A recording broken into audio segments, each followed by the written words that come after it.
नमस्कार, मैं हूं आपके साथ सोनिया चौहान। उत्तराखंड की खबरों में आप सभी का स्वागत है। रुक करते हैं खबरों की ओर। मुख्यमंत्री पुष्कर सिंह धामी ने झारखंड देहरादून में प्रधानमंत्री नरेंद्र मोदी के मन की बात कार्यक्रम का 109वां संस्करण सुना और मुख्यमंत्री ने कहा कि मन की बात कार्यक्रम के माध्यम से प्रधानमंत्री नरेंद्र मोदी द्वारा देशवासियों के ऐसे प्रयासों को सामने लाया जा रहा है जो निस्वार्थ है, भावना के साथ समाज और देश को सशक्त करने का काम कर रहे हैं। प्रधानमंत्री ने आज पद्म सम्मान प्राप्तकर्ताओं का जिक्र किया और साथ ही पद्म पुरस्कार पाने वाले अधिकतर लोग अपने अपने क्षेत्र में काफी अनूठे काम कर रहे हैं। महिला सशक्तिकरण की दिशा में प्रधानमंत्री के नेतृत्व में देश भर में काफी तेजी से कार्य हुए और इसी का परिणाम है कि आज हमारी नारी शक्ति हर क्षेत्र में सराहनीय कार्य कर रही है।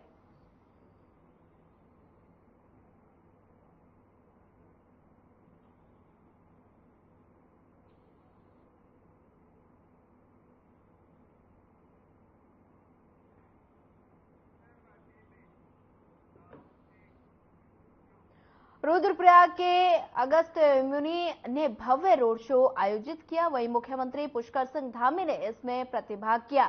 इस दौरान हजारों की संख्या में स्थानीय जनता ने मुख्यमंत्री का स्वागत किया। वहीं आपको बता दें कि मुख्यमंत्री पुष्कर सिंह धामी रविवार को 1 दिवसीय जनपद भ्रमण पर रुद्रप्रयाग पहुंचे और इस अवसर पर मुख्यमंत्री ने प्राचीन देवल से अगस्त्य मुनि के खेल मैदान तक आयोजित विशाल रोड शो कार्यक्रम में प्रतिभाग किया। इस दौरान यहां हजारों की संख्या में स्थानीय जनता ने मुख्यमंत्री धामी का स्वागत किया। वहीं रोड शो में मुख्यमंत्री के साथ विधायक भरत चौधरी और जिलाध्यक्ष भाजपा महावीर पवार मौजूद रहे।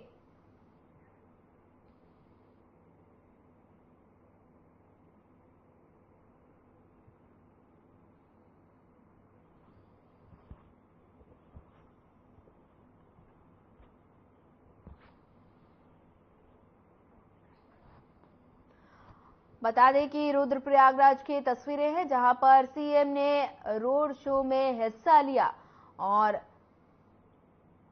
बता दें कि भव्य रोड शो का आयोजन हुआ। आप देख सकते हैं तस्वीरों में सीएम हाथ जोड़कर सीएम लोगों से अभिवादन कर रहे हैं। वहीं हजारों की संख्या में लोग रोड शो में शामिल हुए।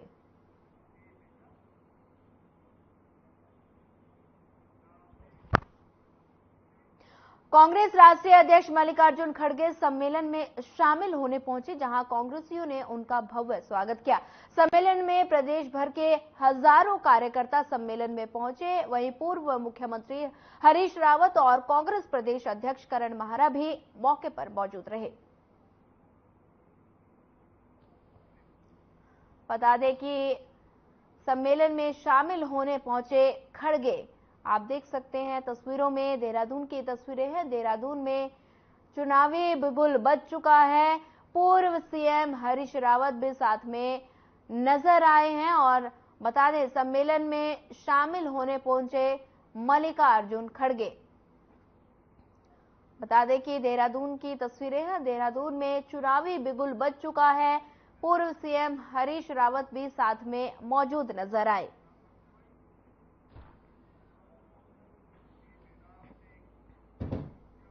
22 जनवरी को अयोध्या में राम मंदिर में प्रभु श्री राम की प्राण प्रतिष्ठा होने पर देश भर में कथा कीर्तन के साथ धार्मिक कार्यक्रम का आयोजन किया गया था। इसी क्रम में टनकपुर के गांव नायक गोठ में 22 जनवरी को कलश यात्रा निकाली गई, जिसके बाद श्रीमद् भगवत कथा का आयोजन किया गया और 7 दिनों से लगातार चल रही है।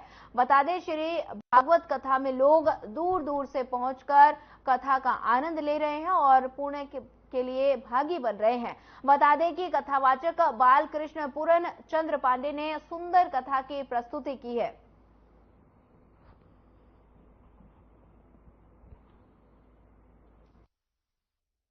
देखो, जिस दिन प्रभु श्री राम जी के यहाँ प्राण प्रतिष्ठा थी अयोध्या में राम मंदिर में, उस दिन से ही हमने यहाँ सुबह कलश यात्रा निकाली और कलश यात्रा का जवाब जैसे हमारे यहाँ श्री बालकृष्ण पूर्ण चंद्र जी आए हैं, कथावाचक हैं बहुत अच्छे, और जिन्होंने यहाँ पर हमारे गांव में हमसे, मैं ग्राम प्रधान प्रतिनिधि हूँ, उससे पूछा गया कि यहाँ हम भागवत कथा करना चाहते हैं, गांव का सहयोग मिलेगा। हमारे पूरे गांव ने अच्छा सहयोग किया है, जिसके लिए मैं गांव वालों का भी आभारी हूँ। और बहुत ही अच्छा भागवत कथा है, जिसमें कि आज 7वां दिन है।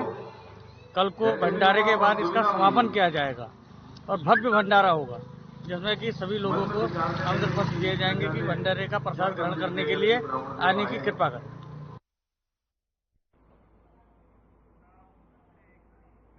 फिलहाल वक्त हो चला एक छोटे से ब्रेक का। ब्रेक के बाद जल्द हाजिर होंगे।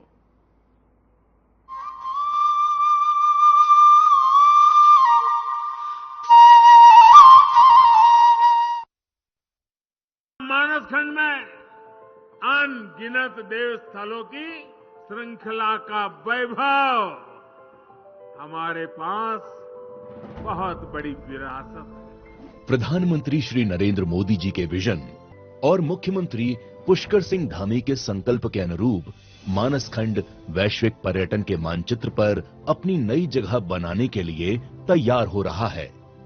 चार धाम की यात्रा की तरह कुमाऊं क्षेत्र के पौराणिक मंदिरों को धार्मिक और आध्यात्मिक पर्यटन का केंद्र बनाने के लिए मानसखंड मंदिर माला मिशन की शुरुआत की गई है। प्रधानमंत्री श्री नरेंद्र मोदी जी द्वारा मानसखंड में स्थित आदि कैलाश, पार्वती कुंड और जागेश्वर धाम के दर्शन के उपरांत मानसखंड को धार्मिक पर्यटन की दृष्टि से एक नई पहचान मिल गई है। देश विदेश के श्रद्धालुओं में मानसखंड के प्रति आकर्षण बढ़ा है। मानसखंड मंदिर माला मिशन प्रारंभ होने से इन क्षेत्रों की स्थानीय आर्थिकी को पंख तो लगेंगे ही, महिलाओं द्वारा तैयार किए गए स्थानीय उत्पादों को नई पहचान मिलेगी। यहाँ के होम स्टे संचालक उत्साह से लबरेज हैं। वो जानते हैं कि राज्य सरकार का मानसखंड को संवारने का संकल्प उनके कारोबार को नई ऊंचाइयां देगा। जब से उत्तराखंड सरकार ने मानसखंड मंदिर माला मिशन शुरू किया है, उसके तहत हमें पर्यटकों का काफी अधिक संख्या में यहाँ पर आना हो रहा है। तो ये हमारे लिए बहुत एक अच्छी बात है, एक सकारात्मक इससे सोच बन रही है कि हम बाहर न जाकर अपने ही गांव में रहकर एक अपना रोजगार शुरू कर सकते हैं और अपनी आजीविका अच्छे से चला सकते हैं। वो दिन दूर नहीं जब उत्तराखंड पूरी दुनिया में आध्यात्मिक शक्ति का केंद्र बनेगा और इसका एक महत्वपूर्ण पड़ाव होगा मानसखंड। हमारी विरासत, हमारा अभिमान, मानसखंड को मिल रही नई पहचान।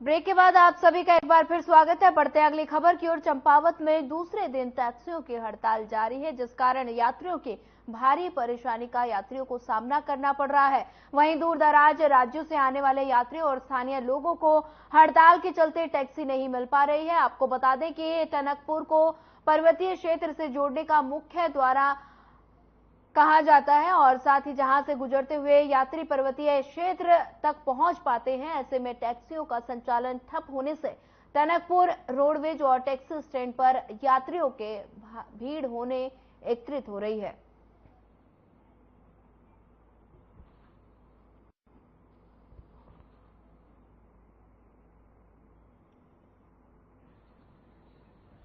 देखिए सर, हमें जो है कुमाऊं महासंघ टैक्सी यूनियन के द्वारा हमें आदेश दिया गया है कि हमारे कुमाऊं में जो है अवैध फिटनेस की अवैध वसूली हो रही है, इसलिए जो है उसका हम विरोध कर रहे हैं। लिहाजा कल भी हड़ताल में थे और आज भी हड़ताल में हैं। हम लोगों ने मजबूरी में उनका साथ देना पड़ रहा है। तो देखिए, हमने उन लोगों को उनके संज्ञा में डाल दी गई ये बात है, और अगर वो गलत कार्य करेंगे, हमारा साथ नहीं देंगे, तो वो स्वयं के जो है कोई उनके साथ कुछ चीज बात होगी और स्वयं के जो है स्वयं अपने आप की जिम्मेदारी रखेंगे। भी वापस जाना पड़ा तो हमें बहुत परेशानी का सामना करना पड़ा है।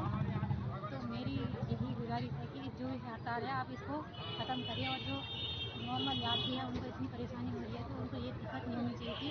आपकी जो भी मांग है आप ऐसे साइलेंटली, मतलब जो भी लोकल जो भी आदमी है उनको परेशानी ना होकर वैसे कर सकते हैं। रोडवेज को पर लगाना चाहिए। हाँ, वो कब से बने आप? तो मैं कल भी आई थी, कल भी वापस गई है। रोडवेज को एक्स्ट्रा बस लगाना चाहिए होना फिर। तो जैसा कि देखा जा रहा है बस अड्डे पे जो काफी सवारी इकट्ठी हो रखी, काफी भीड़ है और बसों की भी कमी देखी जा रही है, तो क्या कहना चाहेंगे? एक्स्ट्रा बस लगाना चाहिए। तो एक्स्ट्रा बस लगानी चाहिए ना, हमारे को इतनी परेशानी हो रही है, हम कल भी वापस गए, आज भी आएंगे। और यहाँ तक कि पैसे भी खत्म हो गए, अब किससे मांगे, यहाँ पर कोई सुविधा भी नहीं मिल रही है, खाने पीने की इतनी प्रॉब्लम हो रही है और बस नहीं मिल रही, गाड़ियाँ नहीं जा रही। कौन सी गाड़ी नहीं जा रही है? सारी। क्या कह रहे हैं, क्यों नहीं जा रही गाड़ियाँ? क्योंकि आज हड़ताल है। कितनी देर से खड़े हो आप? 10 घंटे से।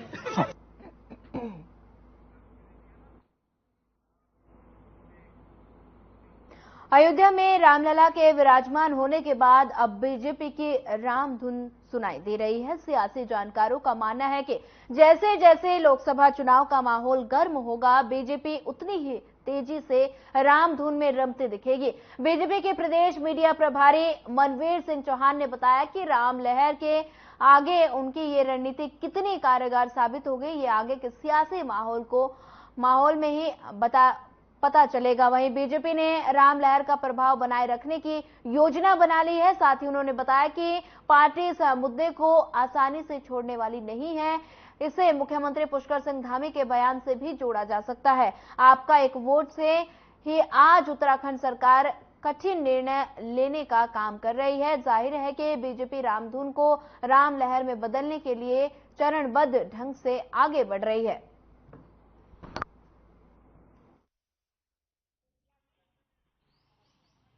देखिए, आगामी लोकसभा चुनाव को लेकर के भारतीय जनता पार्टी प्रचंड बहुमत से भारतीय जनता पार्टी की सरकार बन रही है, इसके प्रति पूर्ण रूप से आश्वस्त भारतीय जनता पार्टी है। और जिस प्रकार से आदरणीय नरेंद्र भाई मोदी जी के नेतृत्व में 10 सालों में ऐतिहासिक कार्य किए गए हैं और देश को विश्व पटल पर एक नई पहचान मिली है, उसी प्रकार से 500 साल बाद भगवान राम के मंदिर का निर्माण हुआ है। भगवान राम अपने दिव्य और भव्य मंदिर में प्रवेश कर चुके हैं और पूरा देश राममय और मोदीमय माहौल पूरे देश में बना हुआ है। तो निश्चित रूप से जो अच्छे कार्य देश के अंदर होते हैं वो अच्छे कार्यों की सराहना होती है और आज मोदी के कार्यों की पूरे विश्व में सराहना हो रही है। तो निश्चित रूप से जो अच्छे कार्य हमने किए हैं उसको लेकर के हम जनता के बीच जा रहे हैं और जनता ने भी पूरा मन बनाया है कि 2024 में नरेंद्र भाई मोदी को तीसरी बार प्रधानमंत्री बनाना है।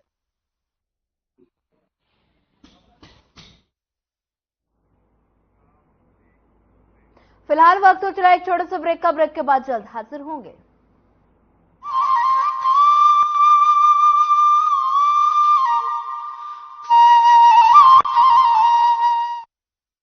मानस खंड में अनगिनत देव स्थलों की श्रृंखला का वैभव, हमारे पास बहुत बड़ी विरासत। प्रधानमंत्री श्री नरेंद्र मोदी जी के विजन और मुख्यमंत्री पुष्कर सिंह धामी के संकल्प के अनुरूप मानसखंड वैश्विक पर्यटन के मानचित्र पर अपनी नई जगह बनाने के लिए तैयार हो रहा है। चार धाम की यात्रा की तरह कुमाऊं क्षेत्र के पौराणिक मंदिरों को धार्मिक और आध्यात्मिक पर्यटन का केंद्र बनाने के लिए मानसखंड मंदिर माला मिशन की शुरुआत की गई है। प्रधानमंत्री श्री नरेंद्र मोदी जी द्वारा मानसखंड में स्थित आदि कैलाश, पार्वती कुंड और जागेश्वर धाम के दर्शन के उपरांत मानसखंड को धार्मिक पर्यटन की दृष्टि से एक नई पहचान मिल गई है। देश विदेश के श्रद्धालुओं में मानसखंड के प्रति आकर्षण बढ़ा है। मानसखंड मंदिर माला मिशन प्रारंभ होने से इन क्षेत्रों की स्थानीय आर्थिकी को पंख तो लगेंगे ही, महिलाओं द्वारा तैयार किए गए स्थानीय उत्पादों को नई पहचान मिलेगी।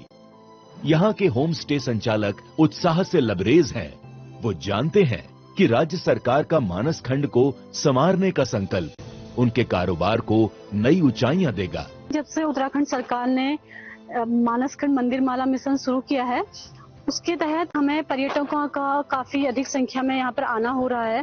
तो ये हमारे लिए बहुत एक अच्छी बात है, एक सकारात्मक इससे सोच बन रही है कि हम बाहर न जाकर अपने ही गांव में रहकर एक अपना रोजगार शुरू कर सकते हैं और अपनी आजीविका अच्छे से चला सकते हैं। वो दिन दूर नहीं जब उत्तराखंड पूरी दुनिया में आध्यात्मिक शक्ति का केंद्र बनेगा और इसका एक महत्वपूर्ण पड़ाव होगा मानसखंड।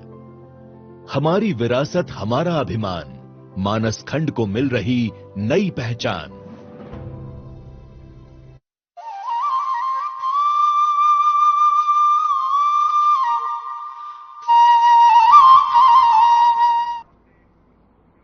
ब्रेक के बाद आप सभी का एक बार फिर स्वागत है। बढ़ते अगली खबर की ओर। पूर्व विधायक शैलेंद्र रावत आज अपने समर्थकों के साथ बीजेपी का दामन थामेंगे। बता दें, शैलेंद्र रावत ने 2007 में कोटद्वार विधानसभा से बीजेपी के टिकट पर जीत हासिल की थी। बाद में शैलेंद्र रावत कांग्रेस में चले गए थे और इस बीच शैलेंद्र रावत एक बार फिर बीजेपी का हिस्सा बनेंगे और जिस पर कांग्रेस के प्रदेश अध्यक्ष करण माहरा ने शैलेंद्र रावत पर कटाक्ष किया है। साथ ही उन्होंने कहा कि पूरी कांग्रेस पार्टी अभी लोकसभा चुनाव को लेकर अपना कार्य कर रही है, बीजेपी के पास प्रचलन वाले लोग नहीं है।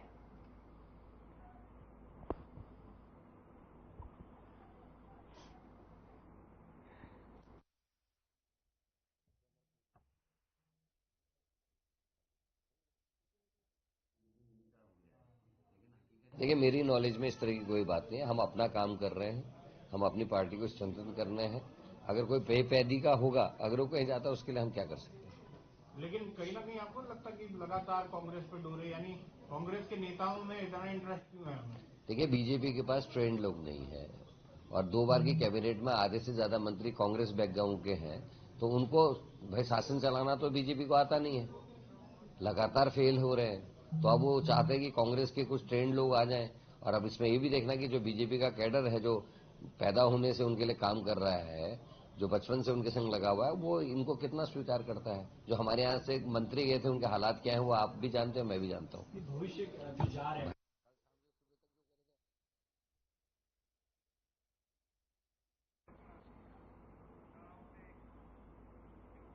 काशीपुर में ताबड़तोड़ वाहन चोरियां हो रही हैं और इस मामले को लेकर गंभीरता से लेते हुए उधम सिंह नगर के जिले के वरिष्ठ पुलिस अधीक्षक ने काशीपुर पुलिस को निर्देश दिए हैं कि उन्होंने कहा कि वाहन चोरियों पर अंकुश लगाया जाए और इसी क्रम में पुलिस ने वाहन चोरियों को रोकने के लिए एक टीम का गठन किया है। इसके बाद क्षेत्र से हुई वाहन चोरी को लेकर सीसीटीवी कैमरे को खंगाला गया। वहीं वाहन चेकिंग के दौरान पुलिस ने दड़ियाल रोड पर मारिया स्कूल के पास वाहन चेकिंग अभियान चलाया, जिसमें 2 संदिग्ध लोग आते दिखाई दिए। वहीं आपको बता दें, पुलिस ने उन्हें रुकने का इशारा किया तो वो भागने लगे। पुलिस ने तत्परता दिखाते हुए दोनों को धर दबोचा और बाद में बता दें कि पुलिस मामले की पूछताछ में बता दें दोनों आरोपियों की निशानदेही पर 10 चोरी की मोटरसाइकिलें पुलिस ने बरामद की हैं।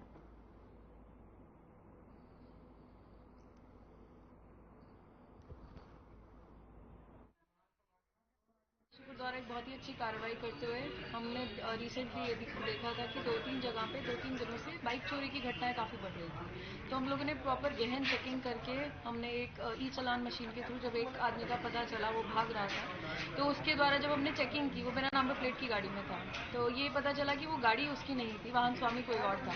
उससे गहनता से पूछताछ की गई तो उसके द्वारा खुद ही खुलासा किया गया कि उसका एक और दोस्त है और ये मिलकर बाइक चोरी की घटनाएं इस एरिया में कर रहे थे, ITI, कुंडा, काशीपुर, तीनों जगह पे। तो फिर उसने 10 बाइकों का हमें बताया कि 10 बाइकें इन लोगों ने चोरी की थी। इसमें बहुत ही अच्छी कार्रवाई की गई है। टाटा उज्जैन चौकी इंचार्ज द्वारा भी बहुत अच्छी कार्रवाई की। फिलहाल वक्त तो चला एक छोटे से ब्रेक का। ब्रेक के बाद जल्द हाजिर होंगे।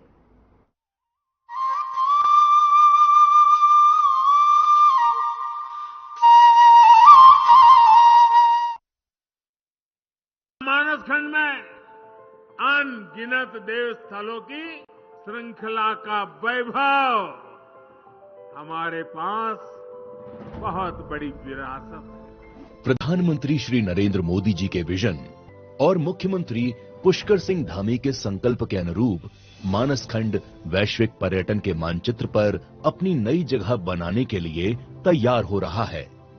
4 धाम की यात्रा की तरह कुमाऊं क्षेत्र के पौराणिक मंदिरों को धार्मिक और आध्यात्मिक पर्यटन का केंद्र बनाने के लिए मानसखंड मंदिर माला मिशन की शुरुआत की गई है। प्रधानमंत्री श्री नरेंद्र मोदी जी द्वारा मानसखंड में स्थित आदि कैलाश, पार्वती कुंड और जागेश्वर धाम के दर्शन के उपरांत मानसखंड को धार्मिक पर्यटन की दृष्टि से एक नई पहचान मिल गई है। देश विदेश के श्रद्धालुओं में मानसखंड के प्रति आकर्षण बढ़ा है। मानसखंड मंदिर माला मिशन प्रारंभ होने से इन क्षेत्रों की स्थानीय आर्थिकी को पंख तो लगेंगे ही, महिलाओं द्वारा तैयार किए गए स्थानीय उत्पादों को नई पहचान मिलेगी। यहाँ के होम स्टे संचालक उत्साह से लबरेज हैं। वो जानते हैं कि राज्य सरकार का मानसखंड को संवारने का संकल्प उनके कारोबार को नई ऊंचाइयां देगा। जब से उत्तराखंड सरकार ने मानसखंड मंदिर माला मिशन शुरू किया है, उसके तहत हमें पर्यटकों का काफी अधिक संख्या में यहाँ पर आना हो रहा है।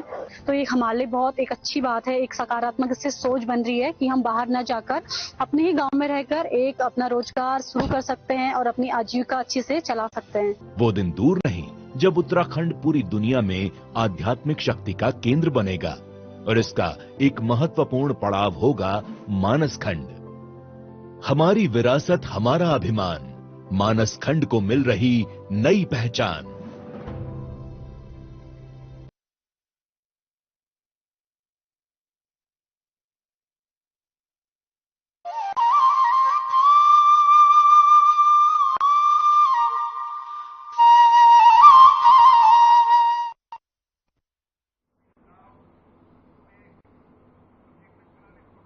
ब्रेक के बाद आप सभी का एक बार फिर स्वागत है। बढ़ते अगली खबर की ओर। सीएम पुष्कर सिंह धामी से मुख्यमंत्री आवास स्थित मुख्य सेवक सदन में हरिद्वार के किसानों के प्रतिनिधि मंडलों ने भेंट की और इस मौके पर पूर्व मुख्यमंत्री और सांसद डॉक्टर रमेश पोखरियाल निशंक भी मौजूद रहे। किसानों ने साल 2023-2024 के लिए राज्य में गन्ना मूल्य में 20 रुपए प्रति क्विंटल वृद्धि करने पर सीएम धामी का आभार व्यक्त किया। प्रतिनिधि मंडल के सदस्यों ने किसानों के हित में केंद्र और राज्य सरकार द्वारा समय समय पर लिए गए निर्णयों के लिए पीएम मोदी का भी आभार जताया और साथ ही सीएम पुष्कर सिंह धामी ने सभी का आभार व्यक्त करते हुए कहा कि पीएम मोदी की तरफ से किसानों के जीवन स्तर को ऊंचा उठाने के लिए लगातार प्रयास किए जा रहे हैं।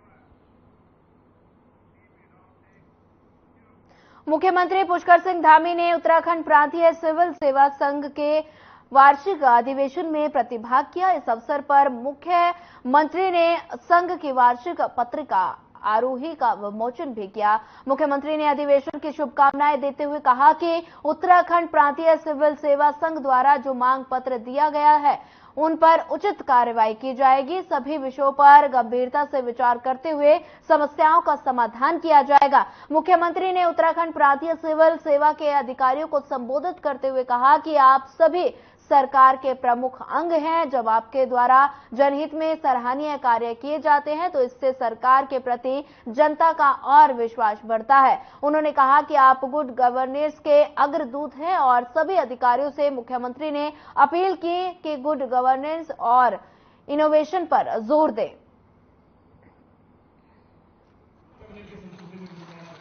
देखिए, आज ये यूपी उत्तराखंड पीसीएस एसोसिएशन की बैठक हुई है और ये करीब 14 वर्षों के बाद हुई है और ये बड़ा ही ये सुखद अवसर रहा कि प्रांतीय सिविल सेवा के अधिकारीगण यहाँ 2 दिन तक रहकर राज्य के हित में क्या क्या किया जा सकता है, क्या नीतियां होनी चाहिए, अपने सुझाव भी देंगे, विचार मंथन करेंगे।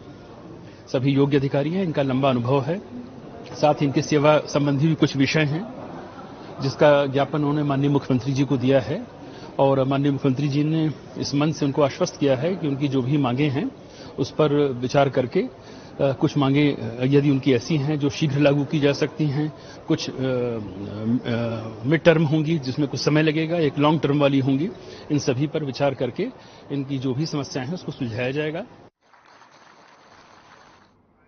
फिलहाल इस बुलेटिन में इतना ही। ज्यादा खबरों के लिए बने रहिए हमारे साथ। नमस्कार।